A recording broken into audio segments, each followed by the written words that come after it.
ఉమ్మడి అనంతపూర్ జిల్లాకి మా కుటుంబం చాలా రుణపడి ఉంటుంది. విశ్వవిఖ్యాత నట సార్వభౌమ స్వర్గశ్రీ నందమూరి తారక రామారావు గారిని 3 సార్లు గెలిపించి శాసనసభకు పంపించింది అనంతపురం జిల్లా. నా మామ నందమూరి హరికృష్ణ గారిని ఒక్కసారి గెలిపించి శాసనసభకి పంపించిన పుణ్యభూమి అనంతపురం జిల్లా. ఇంకొక మామ కూతురిచ్చిన మామ నా ఒక్కడికే ముద్దల మామయ్య మీ అందరి బాలయ్య అని కూడా 3 సార్లు హ్యాట్రిక్ గా గెలిపించి శాసనసభకి పంపించిన గొప్ప నేల అనంతపురం నేల. ఈ నేలకి మేము ఎంత చేసినా తక్కువే. మా జీవితాంతం మీకు రుణపడి ఉంటామని ఈ సభాముఖంగా మీ లోకేష్ మీకు హామీ ఇస్తున్నారు. అనంతపురం అంటేనే తెలుగుదేశం పార్టీ అంటేనే అనంతపురం.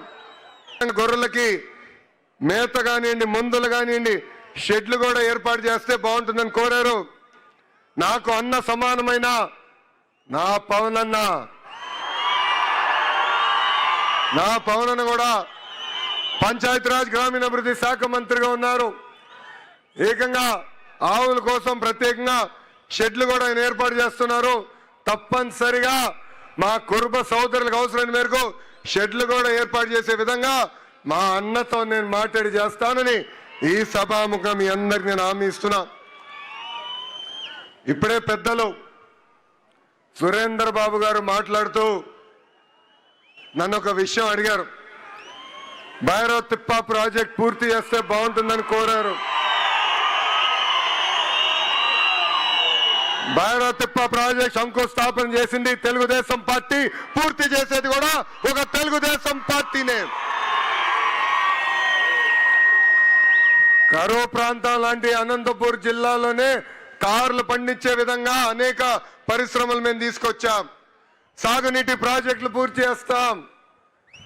మన జిల్లాలో నిరుద్యోగ యువకులకి పెద్ద ఎత్తున ఉద్యోగాలు కల్పించే లక్ష్యంతో ఈ రోజు పరిశ్రమలు మేము తీసుకొస్తున్నాం. తప్పనిసరిగా ఈ సాగునీటి ప్రాజెక్టు పూర్తి చేస్తాం. హార్టికల్చర్ పెద్ద ఎత్తున పూర్తి చేస్తాం. ఆంధ్ర రాష్ట్రంలో తలసరి ఆదాయంలో మన జిల్లా ఇప్పుడు 5వ స్థానంలో ఉంది.